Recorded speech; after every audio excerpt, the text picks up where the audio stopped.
제2차 세계대전 때 영국의 30만 대군이 독일 기계부대에 쫓겨서 프랑스의 작은 어촌인 덩커크에 완전히 포위되어 있었습니다. 공중에서는 독일 비행기가 폭탄 세례를 계속 퍼붓고 바다에서는 독일 잠수함들이 영국 군함들을 모조리 폭파시켜버렸습니다. 만약 영국군 30만 대군이 전사하거나 포로로 잡히게 되면 유럽 대륙은 물론 영국도 완전히 독일의 수정에 들어가는 함락되는 나라가 망하는 그러한 절체절명의 위기 상황이었습니다. 그런데 문제는 그 도관에 든 쥐와 같은 덩커크에 완전히 포위되어 갇혀버린 30만 영국 대군을 구할 길이 전혀 없다는 것이었습니다. 처칠 당시에 수상했던 처칠 수상은 온 나라의 구국 기도의 날을 선포하고 전 국민이 하루 동안 일손을 멈추고 온종일 하나님께 부르짖어 기도해 줄 것을 호소했습니다. 기록에 의하면 당시 처칠 수상은 그날 웨스트민스터 성공의 성당 성가대석에 앉아서 온종일 부르짖어 기도했다고 합니다. 그러자 놀랍게도 그토록 해가 쨍쨍 쬐던 그 덩커크에 갑자기 먹구름이 일고 또 비바람이 불더니 폭우가 쏟아지기 시작했습니다. 계속 몇 날 며칠을 계속되는 폭우로 인하여 독일 기계부대 탱크들이 진흙창에 빠져서 옴짝달싹을 못하고 전혀 움직일 수가 없게 되었고 독일 비행기들도 뜰 수가 없게 됐습니다.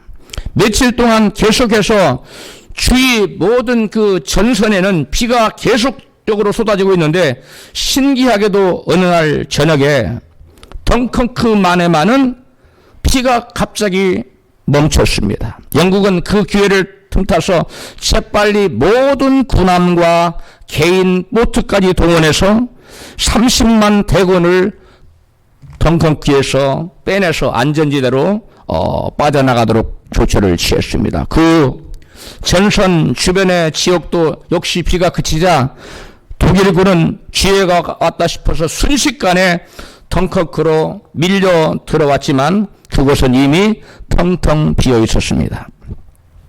덩커크에서 하나님의 도우심으로 기적적으로 철수한 영국군 30만 대군은 곧 재편성되어서 아프리카로 진격해 들어갔습니다.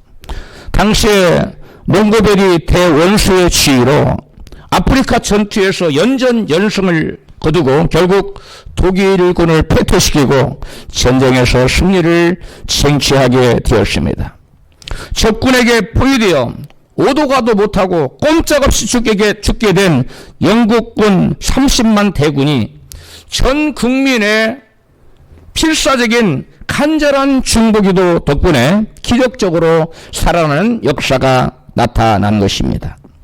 영국군뿐만 아니라 우리 일생도 한 개인이나 한 가정이나 또는 어느 한 민족 공동체가 옴짝달싹 못하고 죽음을 피할 수 없는 자리에 놓일 수가 있습니다. 오늘 본문에 유대인 모두를 한날에 다 몰살하는 왕의 조서가 내려져서 유대민족 전체가 죽음에 내몰리게 되었습니다. 본문 에스더 3장 5절부터 함께 있습니다. 하만이 모르드게가 꿀치도 아니하고 절하지도 아니함을 보고 심히 노하더니 저희가 모르드게의 민족을 하만에게 고한 고로 하만이 모르드게만 죽이는 것이 경하다 하고 아수르의 온 나라에 있는 유대인 곧 모르드게의 민족을 다 멸하고자 하더라. 12절 하만의 명을 따라 아수르의 왕의 이름으로 조서를 쓰고 왕의 반지로 인치니라. 이에 그 조서를 역졸에게 붙여 왕의 각도에 보내니 12월 곧 아달월 13일 하루 동안에 모든 유다인을 노소나 어린아이나 부녀를 불문하고 죽이고 불육하고 진멸하고 또 그 자손을 탈취하라 하였더라. 아멘. 당시에 이 페르시아 이 바사나라 왕의 어인이 찍힌 조서가 내려지면 왕 자신조차도 그 조서를 철회하거나 변기할 수 없는, 취소시킬 수 없는 것이 당시의 바사나라의 엄한 법이었습니다. 그렇기 때문에 남녀노소를 불문한 유대인을 한날에 죽이라는 왕의 어인이 찍힌 조서가 공포되었기 때문에 유대인은 단 한 사람도 예외 없이 살아날 가망성이 전혀 사라져버린 것입니다. 이렇듯 모든 유대인을 한날에 몰살하라는 왕의 조서가 내렸다는 소식을 들은 유대인들은 어떠한 반응을 보였습니까? 본문에서도 4장 1절 같이 읽습니다.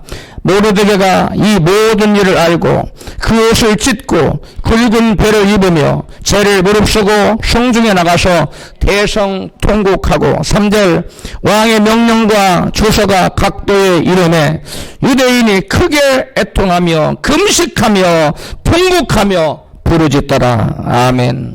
이 유대인을 남녀노유 말할 것 없이 한 사람도 없이 한날에 다 도륙하고 죽이라는 그러한 참담한 소식을 접한 온 유대 백성은 하나님을 향하여 원망하거나 그 다음에 절망하거나 낙심한 것이 아니라 그 대신 크게 하나님 앞에 슬퍼하며 애통하며 가슴을 찢고 통곡하며 하나님께 기도했다고 본문은 말하고 있습니다. 그랬더니 왕의 조서로 옴짝달싹 없이 죽을 수밖에 없는, 죽음을 피할 수 없고 면할 수 없는 유대인들이 다시 살아 부활하는 놀라운 기적의 역사가 나타났습니다. 할렐루야. 사람의 생각으로는 절대 불가능한 상황에서 사람이 할 수 없는 그 일을 우리 하나님은 할 수 있다는 사실을 믿으시기를 바랍니다. 할렐루야. 죽을 수밖에 없는 유대인을 구원하여 부활 생명을 얻게 하시려고 여호와 하나님은 어떻게 역사하셨을까요? 하나님께서 그 아하수에를 왕으로 하여금 밤에 잠을 이루지도 못하도록 했어요. 그래서 또 잠 못 이루는 밤에 뭐 다른 할 일도 많은데 그 중에 특별히 역대 일기를 가져오라고 해서 시종에게 읽게 했습니다. 같이 본문 에베소 6장 1절입니다. 이 밤에 왕이 잠이 오지 아니하므로 명하 역대 일기를 가져다가 자기 앞에서 읽히더니 그 속에 기록하기를 문지킨 왕의 두 배씨가 아수르 왕을 모살하는 것을 모르드게가 고발하였다 하는지라. 왕이 묻되 이 일을 인하여 무슨 존귀와 관작을 모르드게에게 베풀었느냐. 대답하되 아무것도 베풀지 아니하였나이다. 왕이 묻되 누가 뜰에 있느냐. 마침 하만이 자기가 세운 나무에 모르드게 달기를 왕께 구하려고 왕궁 바깥들에 이른지라. 아멘. 왕이 잠이 안 와서 역대일기를 읽게 하다가 그걸 듣다 보니까 모르드게가 자신의 생명을 구하는 놀라운 공을 세웠다는 사실을 알게 되었습니다. 때마침 그 모르드게를 나무에 달아 죽이려고 고가 50규빗, 즉 25m 되는 높은 장대를 세워놓고 이제 왕의 제가를 받아서 그 모르드게를 죽이려고 마침 왕궁에 이 하만이 막 당도에 들어왔습니다. 그때 왕이 밖에 누가 없느냐 해서 마침 하만이 왔습니다. 들어오라고 해서 이 하만에게 물었습니다. 왕이 존귀케 하기를 기뻐하는 자에게 도대체 어떻게 하면 좋겠느냐. 이렇게 물었을 때 하만은 왕이 존귀케 하기를 기뻐하는 자가 나 말고 누가 있겠느냐. 이렇게 속으로 생각하고 이렇게 왕에게 하만이 대답했습니다. 왕이 존귀케 하기를 기뻐하는 자에게는 왕복을 입히고 왕관을 씌우고 왕의 말에 태워서 온 거리를 다니게 하시고 그 앞에서 존귀한 자로 하여금 반포하여 이르기를 왕이 존귀케 하기를 기뻐하는 자에게는 이같이 할 것이라 하고 외치게 하소서. 이렇게 대답을 했습니다. 그러자 왕이 그래 네 말이 참 좋다.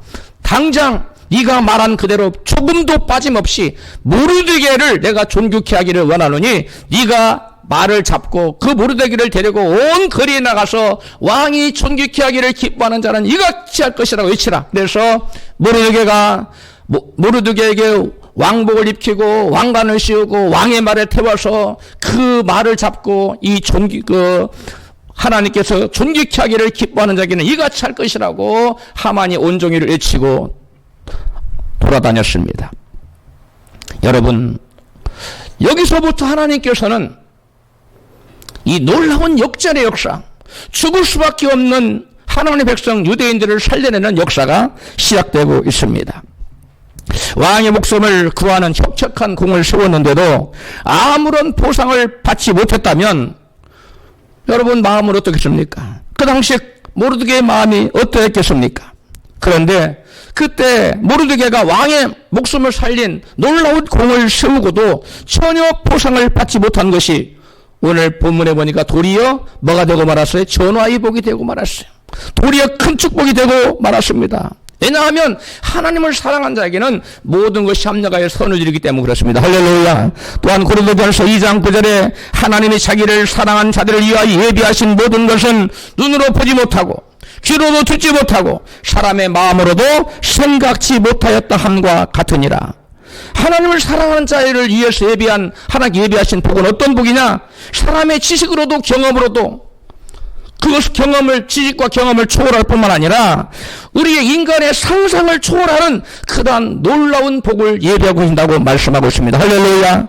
그러므로 당장 내 마음대로 내 원대로 그 무엇인가 되지 않는다고 해서 하나님을 원망하거나 불평하거나 낙심할 것이 아니라 도리어 내게 일어나는 크고 작은 모든 일에 내 뜻에 맞지 않을지라도 합력해서 선을 이루신 하나님, 우리를 위해서 예비한 복은 우리가 상상치도 못한 놀라운 복을 예비했다는 사실을 믿고 도리어 감사하고 찬양하는 우리가 되어야 될 줄로 믿습니다.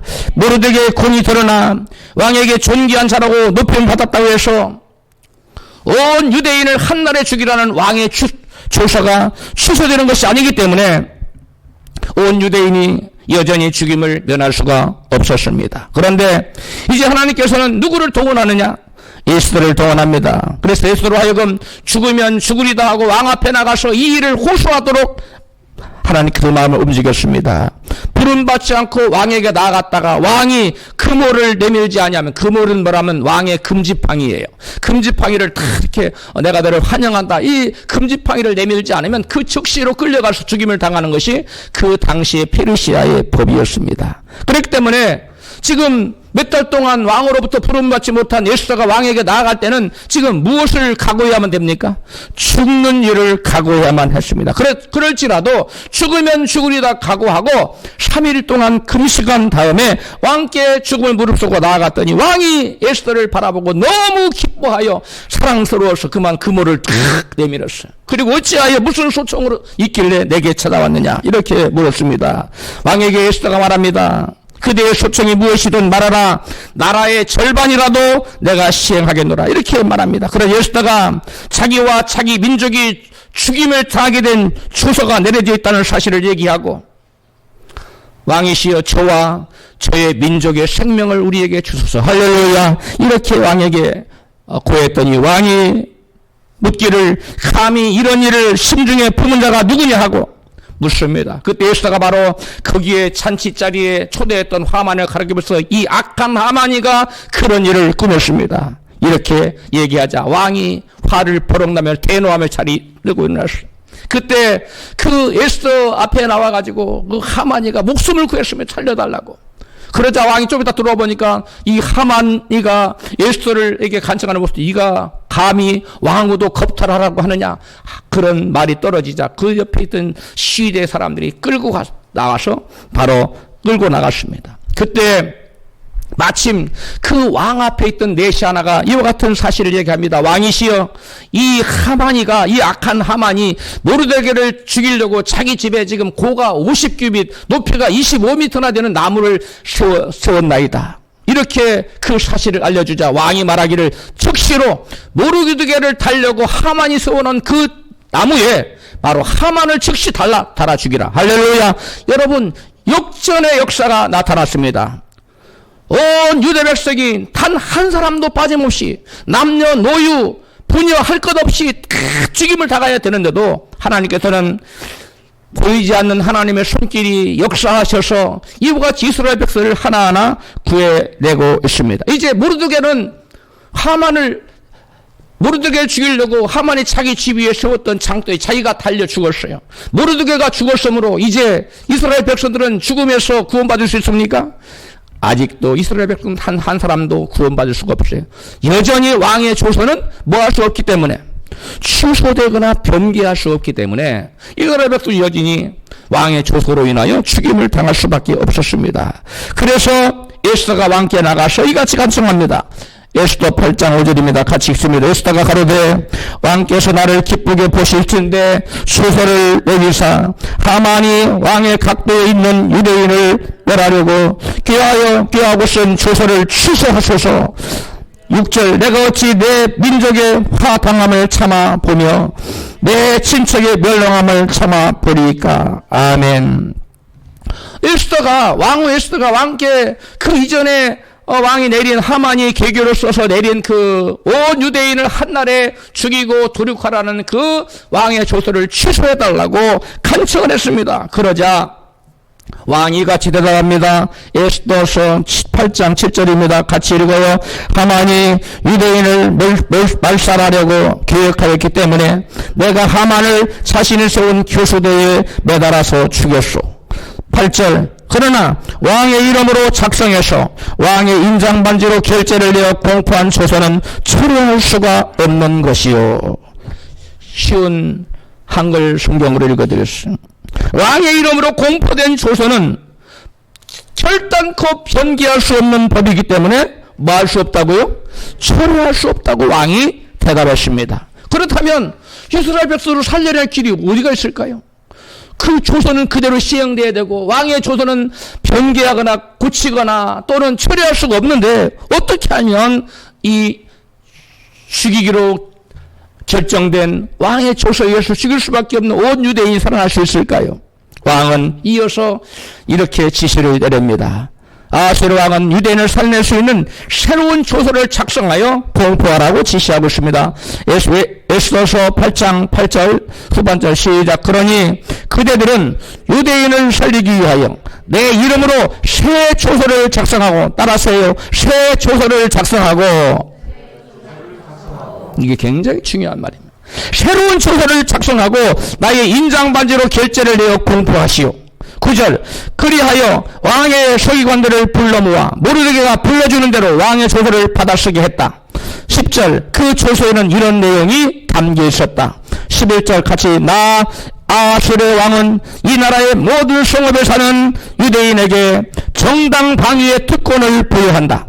그들은 자신의 생명을 보호하기 위하여 연합하여 그 누구든 유대인을 죽이려는 이들뿐 아니라 그들의 처자식들까지 모조리 살해하고 그들의 집과 재산을 모두 약탈하고 차지하여라. 아멘. 이 현대인의 성경에. 자, 왕이 지난번에 내린 조서로 온 유대인이 뭐 할 수밖에 없어요. 한 사람도 살아남지 못하고 다 죽임을 당할 수밖에 없는 그러한 도륙을 당할 수밖에 없는 처지입니다. 그런데 그러한 유대인들을 살려내기 위해서 그 이전에 내린 조서는 취소하거나 변개할 수 없어요. 고칠 수 없어요. 그러나 새로운 조서를 내린 어떤 조서를 내려 온 유대인으로 하여금 자유권의 특권을 줘. 스스로를 보호할 수 있는. 옛날엔 와서 죽이면 꼼짝없이 죽었어야 되는데 이제는 너희들을 누군가가 죽이려고 하면 그들을 너희들이 연합해서 다 죽일 뿐만 아니라 그들의 처자식까지도 다 죽여버리고 또 그들의 모든 재산까지도 다 탈취해서 너희들이 가져라. 이와 같이 새로운 여러분 법을 새로운 조서를 내렸다는 것입니다. 죽음에 내몰린 유대인들이 이제 그 죽음에서 구원받기 위해서는 가만히 있으면 되겠지요? 가만히 있으면 됩니까?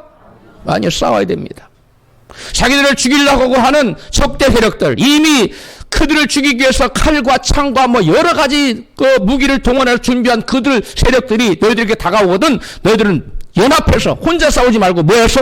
연합해서 그들을 대적해서 다 죽이고 또 그들뿐만 아니라 집에 있는 어린애까지 부녀들까지 다 죽이고 그들의 모든 재산을 너희가 탈취해서 너희들이 차지하거라. 이렇게 새로운 여러분 조서를 내렸습니다. 죽음에 내몰린 유대인들은 가만히 있어도 자기들의 생명이 보존되는 것이 아니라 그들은 자기들의 대적들과 자기들을 죽이려고 하는 대적들과 싸워야만 했다는 것입니다. 여기에 놀라운 복음이 숨어 있습니다. 죽을 수밖에 없는 죄인을 구원하여 부활 생명을 얻게 하는 하나님께서 새로 판포하신 복음이 무엇인가 하는 것입니다. 세상 왕의 이름으로 선포된 조서도 결코 처리할 수 없거늘 하물며 여호와 하나님의 이름으로 만왕의 왕이신 여호와 하나님의 이름으로 선포된 말씀이 처리될 수 있습니까? 결코 처리될 수가 없습니다. 따라서 하나님께서 이미 선포한 법은 어떤 법이냐? 죄의 싹은 사망이에요. 이게 하나님이 이미 선포하신 이전에 내린 조서예요. 그런데 이전에 선포하신 법에 따르면 이미 선포하신 하나님 법에 따르면 죄의 싹은 사망이기 때문에 모든 죄인은 죄의 값으로 사망의 형벌에 처해져야만 됩니다. 마땅한 것이죠. 하지만 하나님께서는 죄인들을 구원하시고 싶었어요. 그들이 비록 죄를 지어서 죽어서 마땅하지만 그들을 죽음 가운데 버려두지 않고 그들을 구원하시기를 기뻐하셔서 하나님께서는 새로운 조서를 쓰고 새로운 복음의 법을 선포하십니다. 바로 이 복음의 법, 이 새로운 복음이 뭐냐? 새로운 법이 뭐냐? 이게 복음이에요. 그 복음은 뭐냐?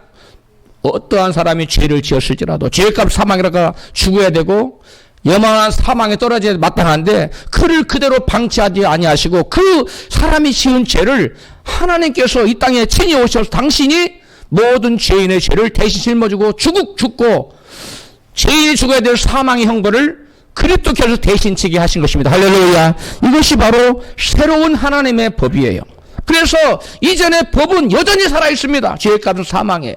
그러나 죄의 값은 사망이라 할지라도 그 사망에 처해야 될 자들이 누구든지 죄인의 죄를 짊어지고 십자가에 돌아가시다 다시 부활하신 예수를 믿으면 그분은 나의 하나님, 나의 왕, 나의 주로 마음속에 나의 주님으로 영접하고 그분을 믿고 살면, 그분을 영화롭게 하고 살면 그 사람에게는 이와 같이 모든 자기가 지은 죄값인 사망의 저주가 예수님께 옮겨지고 그리스도께로 옮겨지고 그 사람은 예수 그리스도의 십자가 공로로 인하여 구원받게 되는 역사가 나타날 줄로 믿습니다. 이것이 바로 새로운 복음이라는 거예요.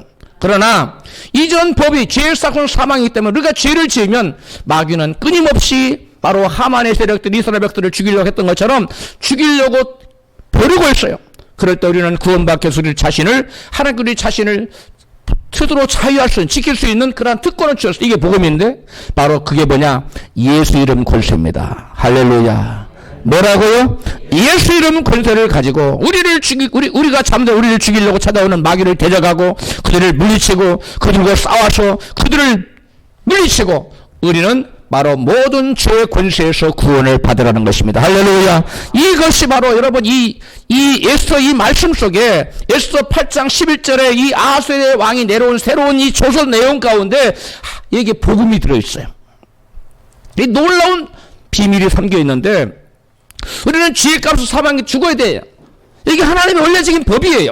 그런데 그 법대로 쫓아하면 유대인들이 왕의 이전의 조서대로 하면 한 사람도 살아날 수 없고 다 죽어야 마땅한데 아하수의 왕이 새로 내린 조서로 인하여 자기들을 자유하고 지키고 보호함으로 인해서 자기들을 죽이려고 대적하는 그 대적 원수들을 물리침으로 그들이 죽음에서 구원을 받을 수 있었듯이 저와 여러분도 이전 우리가 법으로 말하면 죄값은 사망이기 때문에 마귀의 공격으로부터 우리는 무참히 마귀가 어떠한 공격을 해와도 마귀가 어떠한 저주를 쏟아부어도 우리는 속수무책으로 당하기만 하고 결국은 그 마귀의 세력에 질질 이용당하고 끌려다니고 고통당하다가 결국 마귀가 사는 지옥에 끌려가야 되는 것이 우리 죄인의 운명이었어요. 그런데 하나님께서 이 죄인들을 불쌍히 여기셔서 이 죄인들을 구원하실 새로운 조서를 내리셨다는 거야. 그게 바로 뭐냐면 예수 그리스도의 십자가 대속의 은총으로 말미암는 그 사실을 믿는 자들이 구원받게 하는 새로운 법입니다. 할렐루야. 그래서 우리 성도들이 예수 이름으로 이제 마귀를 공격하고 마귀의 저주를 막아낼 수 있게 된 것은 바로 예수 그리스도께서 십자가를 지시고 우리의 모든 죄를 지시고 대신 죽어주셨기 때문에 이러한 새로운 법이 효력을 미치게 된 줄로 믿습니다. 그래서 죄를 회개하고 누구든지 예수를 그리스도로 나의 하나님으로 나의 왕으로 나의 주인으로 마음속에 믿고 영접하고 믿고 믿음으로 살면 죄를 이기고 죄와 싸우면서 승리하며 살아가는 자들에게는 사망에서 구원받아 부활 생명을 얻게 하는 놀라운 은혜가 주어진 줄로 믿습니다.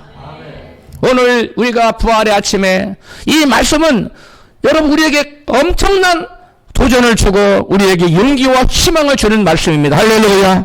온 이스라엘 중에 단 한 사람도 살아날 가능성이 전혀 0.1%도 없었는데 새로운 왕의 조소로 인하여 그들이 다 살아날 수 있었는데 왕의 조소를 의지하여 그런 새로운 왕의 말씀을 의지하여 그들이 연합하여 여러분 자기들을 죽이려고 하는 악한 세력과 대적하여 싸워서 승리했을 때 그들은 살아날 수가 있게 된 겁니다. 할렐루야. 마찬가지로 우리도 하나님께서 우리에게 새로운 법을 주셨어요.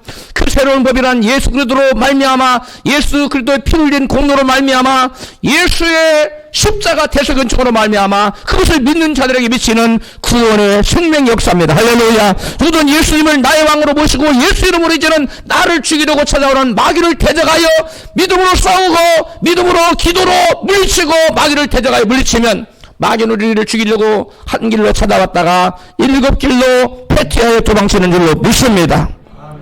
뿐만 아니라 하만을 신처럼 받들지 않아서 핍박받으면서도 타협하지 않았던 모르드게는 최고의 지위와 영광을 얻게 되었습니다. 에스더 8장 15절입니다. 모르드게는 이제 궁중의 새로운 고관으로 화려하게 옷을 입고 수사 왕국에서 밖으로 나왔다. 그는 자줏빛 옷감과 흰 옷감으로 만든 궁중 예복과 하얀 쇠모시에 자색 털로 장식한 외투를 입고 머리에는 금면류관을 쓰고 있었다. 그러자 수사 도성의 주민들이 그에게 환호성을 울리며 기뻐하였다. 이것이 유대인들에게는 통쾌하고 즐거웠고 영광스러운 일이었다. 온 천하가 유대인들을 두려워하게 되었다. 이 현대인 성경이. 세상엔 이처럼 놀라운 반전을 우리 인간은 상상이나 할 수 있겠습니까? 이 얼마나 놀라운 반전입니까? 가장 낮고 비천한 자리에서 가장 높고 영광스러운 자리로 사망의 저주에서 부활 생명의 영광으로 바뀌게 되었습니다. 이러한 모르게의 모습, 이러한 놀랍도록 상상할 수 없는 모습으로 변화된 그 모르드게의 모습은 누구의 모습의 예표일까요? 바로 이 세상에서는 우리가 무시받고 천대받고 고난받고 힘들고 어렵고 죄와 싸우고 마귀에게 두들겨 맞고 그런 고난 중에 살지만 믿음으로 살 사람에게 장차 하늘나라의 하나님께서 주어지는 여러분 영광을 입게 될 면류관을 쓰고 상급받고 존귀한 자가 찬란한 옷을 입게 될 성도들의 위대한 모습의 여러분 그림자인 것입니다. 할렐루야. 여기에 나타난 이 모르드게의 모습은 바로 저와 여러분이 세상을 이기고 죄를 이기고 마귀를 이기고 세상에서 승리의 삶을 살아 천국 가면 이와 같이 모르드게와 같이 우리의 신분이 바뀐다는 거예요. 할렐루야. 본문에서 모르드게와 온 유대 백성을 죽이려고 개개로 왕의 소설을 내리겠다는 하만이 누구라고 밝히고 있습니까? 에베소 8장 5절 같이 읽습니다. 가로되 왕이 만일 이 일을 선히 여기시며 나를 기쁘게 보실진대 조서를 내리시사 아각 사람 함무다다의 아들 하만이 왕의 각도에 있는 유대인들을 멸하려고 귀하고 쓴 조서를 취소하소. 여기 보면 이 하만이의 족보를 얘기하고 있어요. 하만은 누구라고 얘기합니까? 아각의 후손이라는 거예요. 아각의 후손. 아각의 후손 함무다다의 아들 하만이라고 밝히고 있는 아각이 누구였지요? 아각하면 여러분 생각나는 사람이 있죠. 하나님께서 아말렉 조서를 천하에서 도말하라. 완전히 어린아이 짐승까지 다 진멸하고 하나 남기지 말라 했는데 그 명령을 받은 사울이 가서 다 죽이고 누구를 끌고 옵니까? 아각을 그 아말렉의 왕 아각을 전리품으로 끌고 와요. 자기의 영광을 그 나라 그 당시 아말렉 굉장히 강대한 나라였거든요.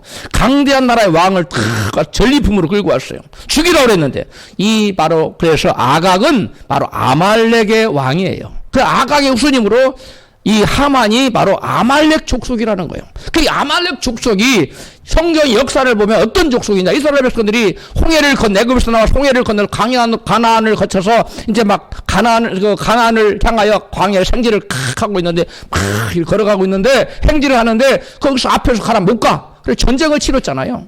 이스라엘 백성들이 제일 먼저 여러분 홍해에서 나와서 광야에 가장 첫 번째 맞닥뜨리고 이스라엘 백성 해방하고 가나안 못 들어가고 맞닥 막아선 족속이 누구예요? 아말렉 족속. 그래서 모세는 가서 산에 가서 기도하고 여호수아 가서 칼날로 그때 쳐서 멸했다고 나오잖아요. 모세가 손을 내면 이스라엘 이기고 모세가 손을 내리면 이스라엘 졌다고 한 것이 바로 이 아말렉과의 전쟁 때였어요. 그 이스라엘 백성이 가나안 가는 길을, 천국 가는 길을 앞에 막아선 세력이 이 아말렉 족속이에요. 그리고 또 앞에서 막았을 뿐만 아니라 이스라엘 백성 중에 행군 중에 힘이 붙여서 뒤에 쳐진 사람들, 이런 사람을 후미에서 쳤던 사람들, 뒤통수를 쳤던 사람들이 아말렉 족속. 그래서 하나님께서 내가 천하에서 아말렉의 대적이 되어서 아말렉을 천하에서 멸절하리라, 도말하리라 이렇게 말해요. 하나님의 대적이 됐어요. 이 아말렉은 오늘날은 아말렉이 어디 있을까요? 오늘 아말렉 족속은 여러분 우리가 천국 가는 길을 방해하고 해방하는 원수악한 마귀 더러운 귀신이 아말렉입니다. 할렐루야. 여러분 우리가 아말렉의 존재를 잘 알지 못하면 신앙생활에 패배할 수밖에 없어요. 이 아말렉은 이 원수악한 마귀는 어떤 모습으로 이게 나오는 때로는 천사의 틀을 쓰고 양의 탈을 쓰고 천사의 모습으로 나타납니다. 그리고 우리를 속입니다. 때로는 오늘 본문에 이스라엘 백성들에게 나타난 하만의 모습처럼 무서운 모습으로 우리를 위협하고 죽인다고 설치면서 이렇게 깡패처럼 무서운 사자처럼 등장하기도 합니다. 이때 우리가 이 흉악한 모습으로 오거나 아니면 광명한 천사의 탈을 쓰고 오거나 간에 이 악한 마귀가 우리에게 덤벼들 때 우리가 이 악한 마귀의 정체를 모르며 그것의 속성을 모르면 우리는 그 악한 마귀 아말렉 족속으로 인해서 마귀가 속아서 때로는 두려워하고 때로는 낙심하여 믿음 행진을 계속하지 못하고 믿음 행진을 포기하게 되는 거예요. 아말렉의 목적이 뭐냐면 이스라엘 백성들 어디 들어가지 못하게, 가나안 들어가지 못하게. 그 아말렉의 영적인 오늘날 존재들이 마귀인데 우리로 어디 들어가지 못하게, 천국까지 못하게.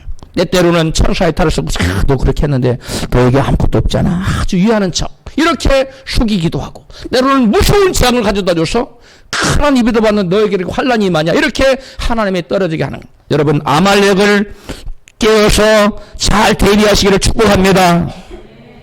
옆에 계신 분에게 아말렉을 잘 대비하세요.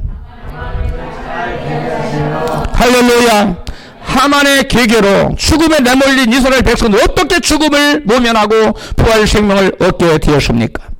가장 우선적으로 죽음의 자리에 부활 생명이 임하게 하려면 본문 에스더 4장 3절 말씀처럼 크게 애통해야 돼요. 같이 읽어요. 시작. 왕의 조명이 각도의 이름에 유대인이 크게 애통하여 금식하며 통곡하며 부르짖더라. 한 예를 들자면 이런 겁니다. 일제 때 조선인들을 외놈이라고 해야 되나, 일본 사람들이라고 해야 되나, 자우지간 이런 사람들이 여인들한테 모두 죽임을 당하도록 외나라 왕이 조선을 공포했다면 조선 사람들 중에 애통해야 될 사람이 한 사람도 있겠습니까? 아무도 없죠. 다 난리가 났겠죠. 애통하고 가슴을 치고 어떠면 좋겠냐고 하고 슬퍼하며, 애통이라는 것은 크게 슬퍼하는 거예요. 사랑하는 부모가 죽고 사랑하는 자식이 죽었을 때 그게 애통하는 거예요. 예수님 애통하는 자가 뭐하다고? 복이 있나니 저희가 위로를 받을 것이라. 마태복음 5장 4절 성상수원에 말씀하고 있지 않습니까? 세상에 사는 사람 치고 그 누구든 자신의 죄로 인해 영원히 자기가 지옥에 떨어질 운명이라는 사실을 알게 되면 크게 애통하지 않을 사람이 있겠습니까? 그래서 대부분 사람들이 죄를 짓고도 담대하고 애통하지 않는 것은 죄인의 운명을 모르기 때문에, 또 말씀을 듣긴 들어도 아는 것 같은데 믿지 않기 때문에 설마 그러면서 애통하지 않아요. 죄를 무서워하지 않아요. 성전에서 거룩하신 하나님의 영광을 목도한 이사야는 죄인된 자신의 참담한 운명을 깨닫고 이같이 애통해야 합니다. 이사야 6장 5절입니다. 시작. 그때 내가 말하되 화로다 나라오 나여 망하게 되었도다. 나의 입술이 부정한 사람이여 입술이 부정한 백성 중에 거하면서 만군의 여호와이신 왕을 배웠으므로다. 그 당시에 이스라엘 백성이 하나님을 배면 죽는다고 생각했어요. 실제로 여호와 영광을 보면 죽었어요. 그러니까 자기 죄인된 모습을 발견하고 애통해 하잖아요. 그런데 대부분 사람들은 자신의 그 죄인된 모습, 죄인의 운명을, 그 죄인의 종착역을 알지 못하기 때문에 가르쳐도 또 믿지 않기 때문에 애통해하지 않습니다. 죄를 짓고도. 자신이 죄인이며 죄인의 운명이 얼마나 참담하다는 사실을 아는 사람은 결단코 애통해하지 않을 수가 없어요. 성경은 죄의 값은 사망이라고 로마서 6장 23절에 말씀하고, 모든 사람이 죄를 범하였음에 하나님의 영광에 이르지 못한다고 로마서 3장 23절에 말씀합니다. 모든 사람이 죄인인데 죄의 값은 사망이므로 모든 사람이 사망의 형벌 곧 영원한 지옥의 형벌을 받아야 한다는 것이에요. 이처럼 자연인의 운명은 얼마나 참담한지, 그가 자연인은 결국 자연인은 예수 믿지 않은 사람을 말하는 거예요. 자연인은 결국 자기 죄로 인해서 영원한 저주받은 천국에 떨어지게 된다는 사실이에요. 그것을 알면 자기네 죄 때문에 슬퍼하고 크게 애통할 수밖에 없어요. 그리고 교회에 나오고 예수를 믿는다 하면서도 죄를 짓고 슬퍼하지도 않는, 문둥병 들려가지고 죄를 짓고도 고통을 못 느끼는, 애통하지 않는 사람은 자연인과 다를 바가 없다는 사실을 기억하시기 바랍니다. 여러분, 죄인의 운명은 어떨까요? 어떻게 여러분 그림을 그릴 수 있겠어요? 실제 제가 그림을 봤는데요, 혹자는 이 그림이 있어요. 제가 그림을 찾다가 못 찾았는데, 어느 사람이 산에서 호랑이에게 쫓깁니다. 쫓기다 갈 곳이 없으니까 이제는 이 벼랑 끝에 몰려서, 그 벼랑 끝에 이 낭떠러지에 이 줄이 있는데 그 나무, 그 덩쿨 나무, 그것을 매달리고 내려져요. 그럼 밑으로 내려가. 이렇게 매달려 있는 거예요. 낭떠러지에서. 근데 위에는 호랑이가 너무 아쉬운 표정으로 먹이를 다 잡았다 놓쳤다는 거 노려보고 있고, 저 밑에, 강 밑에는 악어가 턱실거리고 있어. 그 위로 올라가 보니까 쥐가 이 나무를 갉아먹고 있어요. 이 넝쿨 나무를. 와, 이게 올라갈 수도 없고 내려갈 수도 없고 완전 사면초가에 빠졌죠. 이게 죄인의 운명이라는 거예요. 언제 쥐가 그 넝쿨을 갉아먹는 따라서 악어밥이 되는 건 시간 문제예요. 죄인은 지금 자신도 모르게 죄를 짓고 살면서 결국은 그 지옥에 떨어질 수밖에 없는 그런 운명이라는 것입니다. 이러지도 저러지도 못하고 죄를 지으며 두려움 속에 살면서 지옥을 향해 달려가고 있는 것이 바로 자연인의 참담한 운명이라는 것이에요. 그러한 참담한 운명에 처한 죄인에게 유일한 소망이 있는데 그건 딱 한 가지. 들어갑시다. 애통하고 슬퍼하는 것. 여기서부터 구원이 시작됩니다. 애통하고 슬퍼하는 것이 없으면 그 사람은 결단코 구원받을 수 없어요. 우리 인간에게 그러한 낭떠러지에 넝쿨을 붙잡고 오르지도 못하고 내려가지도 못하는데 또 쥐가 그걸 갉아먹고 있으니 죽는 건 시간 문제 아닙니까? 두려움 속에, 공포 속에 허덕이며 살아가는 죄인의 모습이에요. 그러한 죄인들에게 유일한 소망은 뭐냐? 애통하고 회개하는 거예요. 아까 그 넝쿨에 담겨서 죽을 날을 기다리는 것과 그 13일인가? 아까 성경에 뭐지? 한 날에 온 일상, 그날을 지금 죽음의 날을 기다리는 유대 백성과 뭐가 달라요? 똑같습니다. 우리 죄인도 똑같아요. 죽을 날이 하나님의 심판의 날이 정해져 있는데 그 날을 기다리고 있어. 각 개인적인 심판의 날이 기다리고 있고 또는 우주적인 심판의 날이 기다리고 있는데 그 날을 기다리면서 사람들은 죄를 지면서 두려움 속에 살고 있는 것입니다. 그런데 그 유대인들에게 소망이 있었는데 그들이 뭐였더라? 크게 애통했다라는 거예요. 할렐루야. 애통하고 회개하며 나가니까 애통하며 회개할 맘, 이 사명 있잖아요. 애통하고 회개할 마음을 가지고 하나님의 통곡하고 부르짖었더니 하나님이 보이지 않는 하나님의 손이 역사하셔서 새로운 조서를 왕으로 하여금 내리게 하여 그들이 구원받게 됩니다. 할렐루야. 죄인에게는 본문의 유대 백성들처럼 심판날에 죽임을 당하도록 선고가 내려져 있습니다. 요엘서 1장 15절입니다. 시작. 재앙의 날이여, 여호와의 심판날이 가까웠다. 그날에 전능자가 심판을 내릴 것이다. 2장 1절. 여호와의 날이 크고 심히 두렵도다. 누가 당할 자가 누구이랴. 하나님께서는 하나님과 세상을 겸하여 사랑하는 두 마음 품고 사는 이스라엘 백성들에게 심판을 선포하시면서도 동시에 애통하며 돌아오라고 말씀하세요. 요엘서 2장 12절입니다. 시작. 여호와의 말씀에 너희는 이제라도 금식하며 울며 애통하고 마음을 다하여 내게로 돌아오라 하시나. 이 애통하는 마음이 없이는 하나님 돌아갈 수 없습니다. 죄 짓고 사는 게 좋은데 뭐 하나님 왜 돌아가? 돌아갈 이유가 없는 겁니다. 그러나 정말 자신의 죄를 본 사람, 죄의 참담함을 아는 사람, 죄의 운명을 아는 사람은 마음에 큰 슬픔을 가지고 애통할 수밖에 없어요. 그 사람은 누구에게 나갈 수 있어요? 하나님의 유일한 소망이. 그래 하나님께 나갈 수 있는 거, 하나님께 돌아갈 수가 있는 겁니다. 13절 너희는 옷을 찢지 말고 마음을 찢고, 이 마음을 찢는 것이 애통이에요. 너희 하나님 여호와께로 돌아올지어다. 그는 은혜로우시며 자비로우시며 노하기를 더디하시며 인애가 크시사 뜻을 돌이켜 재앙을 내리지 아니하시라니. 아멘. 죄인이 심판받기로 작정이 되었을지라도 죄를 슬퍼하며 애통하며 하나님께 돌아오면 하나님께서는 그 내리시기로 재앙을 내리시라는 것을 뜻을 돌이켜서 심판을 내리시 않겠다는 것입니다.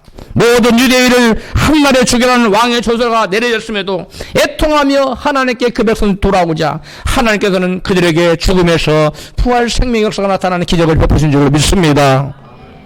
애통하는 자는 복이 있다는 말씀처럼 유대인들이 죽임을 당하지 않고 기적적으로 다시 하는 부활의 역사가 애통하는 유대인들에게 임했던 것입니다.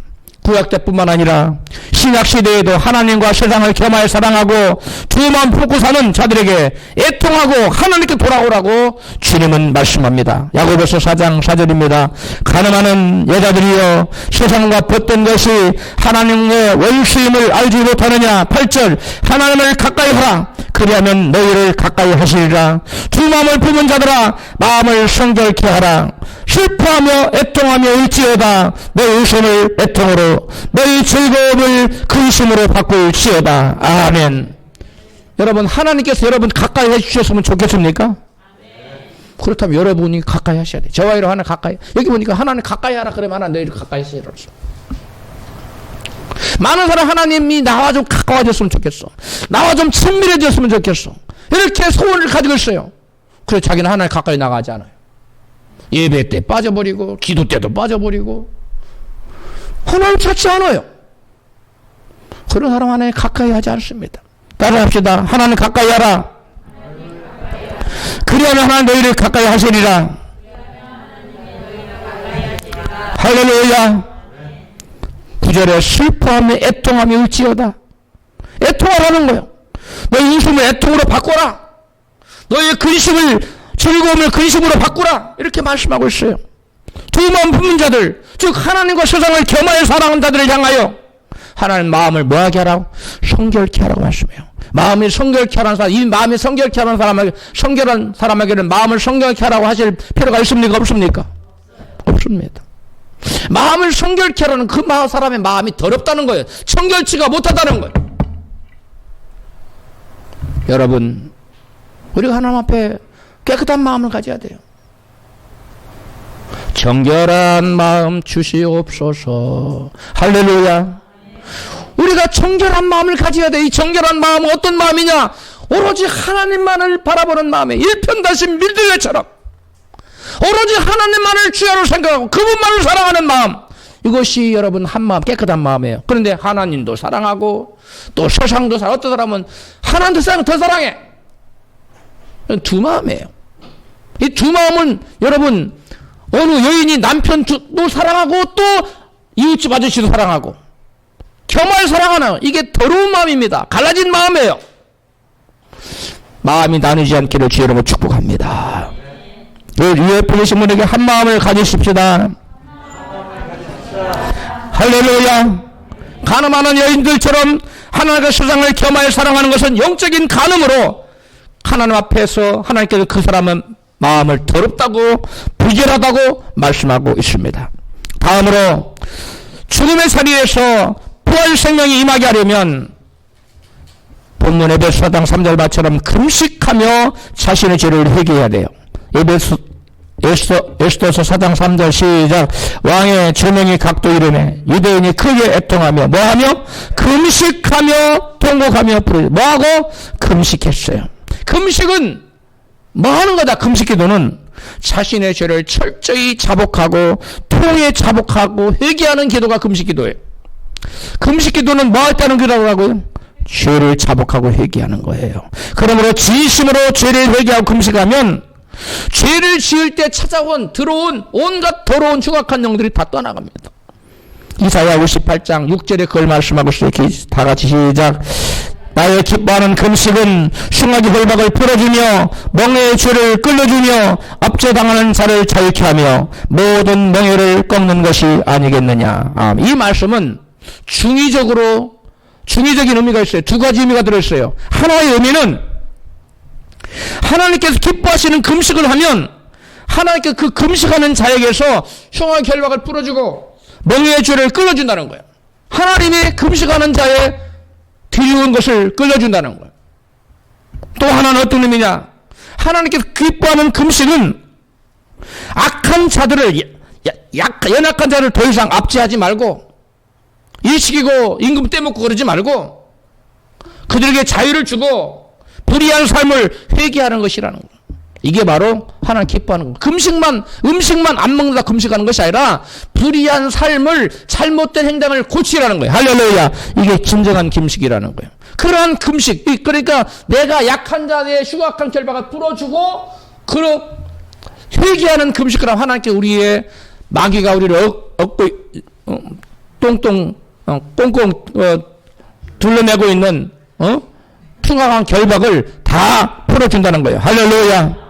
하나님 기뻐하시는 회개의 금식은 죽음에서 부활 생명을 얻는다고 성경은 증거해요. 요나서 3장 4절입니다. 시작. 요나가 그 성의 사륙길을 행하여 외쳐 가로되 40일이 지나면 니느웨가 무너지리라 하였더니 니느웨 백성이 하나님 믿고 금식을 선포하고 물은 배수하고 굵은 배를 입은지라. 7절 왕이 조서를 내려 가로되 아무것도 입에 대지 말 것이요. 8절 심써 여호와께 부르짖을 것이며 각기 악한 길과 손으로 행한 강포에서 떠날 것이라. 10절 하나님이 그들이 악한 길에서 돌이켜 떠난 것을 감찰하시고 뜻을 돌이켜사 그들에게 말씀하신 재앙을 내리지 아니하시니라. 아멘. 니느웨 백성들이 금식만 한 것이 아니라 어떻게 떠났더라?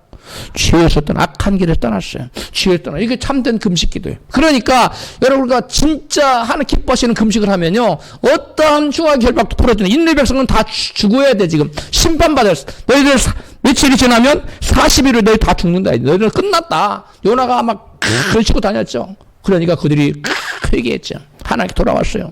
그러면서 금식을 선포하고 모든 백성에서 어디에서 떠나라? 악에서 떠나라. 모든 불의에서 떠나라. 모든 강포에서 떠나라. 다 떠났어요.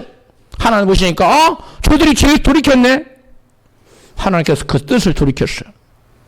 여러분, 진정한 금식, 진정으로 회개하는 금식은 이와 같이 죽을 자리에서 살아나는 부활 생명 역사가 나타난다는 사실을 믿으시기를 바랍니다. 할렐루야. 다음으로 마지막에다 죽음의 자리에 부활 생명이 임하게 하려면 에스더 4장 3절 말씀처럼 부르짖어 통곡하며 기도해야 돼요. 같이 에스더 4장 3절 왕의 조명이 각도 이르매 유다인이 크게 애통하며 금식하며 통곡하며 뭐하더라? 부르짖더라. 하나님의 관계로 유대 백성에게 죽음이 다다랐을 때 그들이 부르짖자 사망월사가 물러가고 부활 생명이 임하지 않았습니까? 에레미야가 왕의 시위대 뜰에 갇혔을 때에 우리 하나님은 에레미야에게 같이 말씀하셨습니다. 에레미야 33장 1절 시작. 에레미야가 아직 시위대 뜰에 갇혔을 때에 여호와의 말씀이 그에게 다시 임하니라 가라사대 3절 너는 내게 부르짖으라 내가 내게 응답하겠고 내가 알지 못하는 크고 비밀한 일을 내게 보이리라. 아멘. 여기 부르짖다 영어로는 cry out이라고 돼 있어요. cry out 울부짖다는 거예요. 크게 비명을 지르다는 거예요. 하나님 앞에 막 사람 살려주세요. 하나님 못 살겠어요. 도와주세요. 이렇게 막 비명을 지르듯이 큰 소리를 외치는 거예요. 하늘이 막 흔들흔들 하도록 외치는 거. 그게 부르짖는 거. 이런 기도를 하면 크고 비밀한 일을 여러분 보이겠다는 거예요. 갇히고 사망의 그림자가 두려울지라도 부르짖어 기도하면 사망 월세가 물러가고 부활 생명이 임할 줄로 믿습니다. 우리가 부르짖어 기도하면 우리가 알 수 없는 하나님의 보이지 않는 손으로 신비하고 놀라운 부활의 역사를 일으킨다는 것입니다. 할렐루야. 앞에는 홍해바다, 뒤에는 애굽의 추격군대, 어디로도 피할 수 없는 위기에서 모세가 하나님께 부르짖어 기도하자 여러분 바다가 갈라지는 놀라운 역사가 나타나고 없던 길이 생겨났습니다. 할렐루야. 생명의 길이 열린 겁니다.